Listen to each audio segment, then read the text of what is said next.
las dos realidades básicas que existen y cómo podemos interactuar con ambas para, en el caso de que queramos, poder modificar nuestra personalidad. Entonces, la realidad básica y primordial que existe es una realidad no lineal. Esta realidad no lineal, digamos que es la que da soporte, la que crea en el fondo la realidad lineal. Como veis, hay una separación, pero que no es una separación con una línea continua, sino una separación con una línea discontinua, porque ambas realidades se pueden conectar, se pueden comunicar.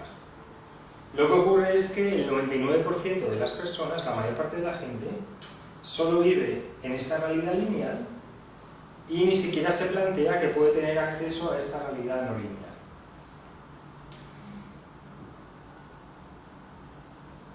La realidad no lineal es una realidad que está, digamos, formada por una inteligencia que es amorosa, de amor incondicional y omnipresente. Y además esta realidad no lineal, como su nombre indica, está más allá del tiempo y el espacio. Por lo tanto, no existe ni el pasado ni el futuro. Está, digamos, por encima de esta realidad lineal, donde efectivamente sí que existe el pasado y el futuro. Aquí, como podéis ver, hay movimiento, y este movimiento, además es inevitable que haya movimiento, lo que lleva es a la generación de una serie de acciones, pensamientos y sentimientos, es decir, ruido. Mientras que en esta realidad no lineal, básicamente, lo que hay es silencio. Por lo tanto, ya nos da una pista de cómo podemos empezar a relacionarnos con esta inteligencia amorosa y omnipresente, y es básicamente a través del silencio. En esta realidad lineal, lo que ocurre es que está determinada por el tiempo y por el espacio, lo que significa que está determinada por la causa o el efecto, o por el karma. Entonces, todo vehículo, todo cuerpo de expresión, todo cuerpo físico que viva en esta realidad, únicamente en esta realidad lineal, va a nacer, crecer, reproducirse y morir. Esta es la ley natural de la realidad lineal, esto es lo que pervive. ¿Vale? Bien, ¿cómo podemos...? Ahora bien, tenemos estas dos realidades y digamos, ¿para qué nos sirve saber esto? Pues por el siguiente motivo. Y es un motivo muy importante en el proceso educativo de los chavales. Cuando una persona nace, a medida que va creciendo, las figuras paternas, materna-paterna, la figura de autoridad en el colegio, le dicen una serie de ideas sobre lo que el chico es. Entonces le empiezan a decir una idea, le pueden decir, tú es que eres muy inteligente, o tú vas a ser esto de mayor. Como viene de una figura de autoridad, como viene de una figura que el niño relaciona con el amor, automáticamente en su psique va a relacionar esa idea con la verdad. Por lo tanto, el niño se va a creer todo lo que le dicen, especialmente las figuras de autoridad, o aquellas figuras donde el niño cree que le viene el amor. Por lo tanto, si a ti te dicen, eres inteligente, vas a generar una personalidad, aquí, la cual, esta personalidad, como veis, digamos, va a vibrar en una frecuencia acorde al tipo de personalidad que se está generando. Entonces, si te dicen, eres una persona inteligente, o este niño va a ser inteligente, va a realizar acciones, va a tener pensamientos y sentimientos conforme a esta idea que el niño se cree de sí mismo. Y esta idea la va a ir llevando a lo largo de su vida y va a ir, digamos, autoafirmándose en esa idea que ha tomado como verdadera desde el principio. Vale, pero ¿qué ocurre si al niño, en vez de decirle cosas positivas, le dice algún adjetivo negativo? Que eres poco inteligente, pues va a ocurrir lo mismo.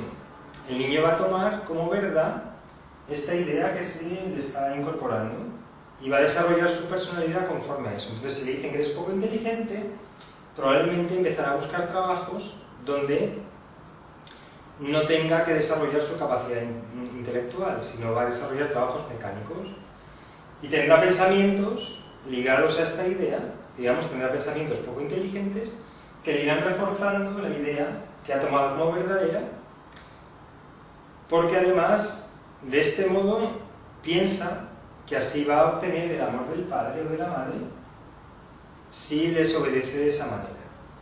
¿Vale?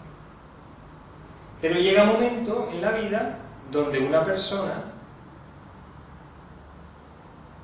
que ha desarrollado este tipo de ideas, este tipo de personalidad, se da cuenta de que eso le limita en muchas facetas, en muchos aspectos.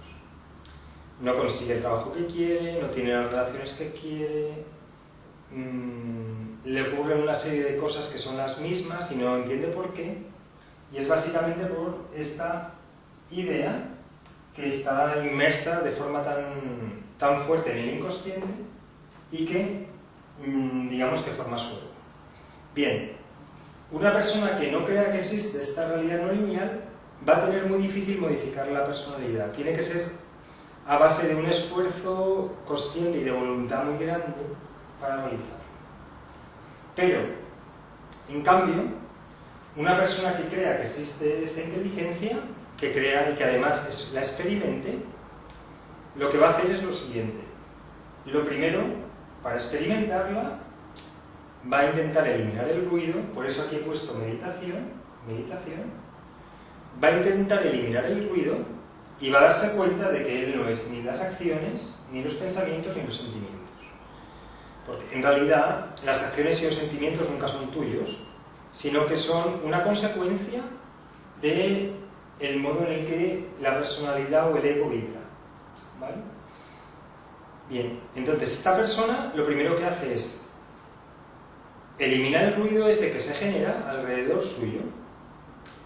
Al eliminar ese ruido que se genera, entra en el silencio, es decir, no permite que ningún pensamiento de esta realidad lineal le llegue, va a adentrarse en el silencio poco a poco. Esto es lo que se llama meditación, para eso está la meditación. Va a entrar en este silencio y lo que ocurre en ese silencio es que va a tener el contacto con esta inteligencia amorosa de amor incondicional y omnipresente. Digamos, va a salirse de su pequeño mundo, en el mundo lineal, y va a entrar en el mundo no lineal. Cuando tiene el contacto con esta inteligencia amorosa y omnipresente, lo que ocurre es que esta idea de amor que tiene aquí, esta idea que tiene de amor, amorosa, la va a producir en ese momento. Es decir, no necesita, esta persona que entra aquí, no necesita de esa figura paterna o materna, de esa figura de autoridad, para, digamos, poder insertar otra idea en su personalidad. Entonces, elimina el ruido, entra en esta realidad no lineal, donde básicamente está el silencio, se empieza a comunicar, empieza a permitir que esta inteligencia le llegue, esta inteligencia amorosa, que quiere lo mejor para ti, que quiere que te desarrolles al máximo, que quiere que consigas todo aquello que desees. Esta inteligencia entra en la personalidad del niño y en ese momento en el que tú sientes ese amor incondicional de esta inteligencia amorosa, en ese momento puedes insertar la idea que desees en el ego, en tu personalidad. Entonces, si por ejemplo quieres tener más energía, si no haces este trabajo de entrar aquí, tú puedes repetir, tengo mucha energía, tengo mucha energía, tengo mucha energía, y quizá a base de repetirlo durante mucho tiempo, te llegues a creer eso, y puedas modificar y puedas ser una persona que tiene mucha energía. Pero si haces este trabajo, y en el momento en que generas esa emoción de amor incondicional, también de gratitud a esta inteligencia amorosa y omnipresente, en el momento en que generas eso, En ese momento puedes incorporar una idea, al igual que lo hizo el niño pequeño. Tienes la parte del amor y la parte de la idea, y así empezar a modificar tu personalidad. Realmente, en un instante de un contacto o de una experiencia amorosa, digamos, con esta inteligencia, se puede modificar toda la personalidad. Lo que pasa es que a veces lleva tiempo realizar eso. Pero con un momento único de estar aquí se puede realizar esta personalidad, este cambio de personalidad. Una cosa importante a tener en cuenta del mundo lineal es que a medida que, digamos, cuanto más abajo estamos, digamos, aquí estaría el mundo vegetal, cuanto más abajo estamos, menos libertad tenemos. Aquí habría, a medida que subimos hacia el mundo no lineal, nuestros grados de libertad, nuestra manera de poder modificar nuestra vida, nuestra capacidad de tomar decisiones cambia. Entonces, una persona que solo vive aquí, abajo, básicamente es una persona cuya vida está determinada y su libertad de acción es muy limitada. A medida que nos vamos subiendo, nuestra libertad va aumentando, también nuestra responsabilidad. Bueno, en resumen, quería hacer este vídeo sobre todo para los chavales de los colegios y de los institutos, para que empiecen, si quieren, a no creerse aquello que le dicen que son ellos, en el caso sobre todo de que sea negativo, y empezar a practicar la meditación, el silencio, para desde allí empezar a modificar la personalidad de la manera que ellos deseen, teniendo en cuenta que esto es una responsabilidad mayor, pero al mismo tiempo le da una capacidad de realizar un montón de cosas en el mundo que quizá con otra personalidad más limitante no la pueden realizar. Podéis, si queréis, dejar algún comentario, alguna pregunta tanto en la página web o en el canal de YouTube, y con mucho gusto las iré contestando en las sucesivas semanas. Muchas gracias.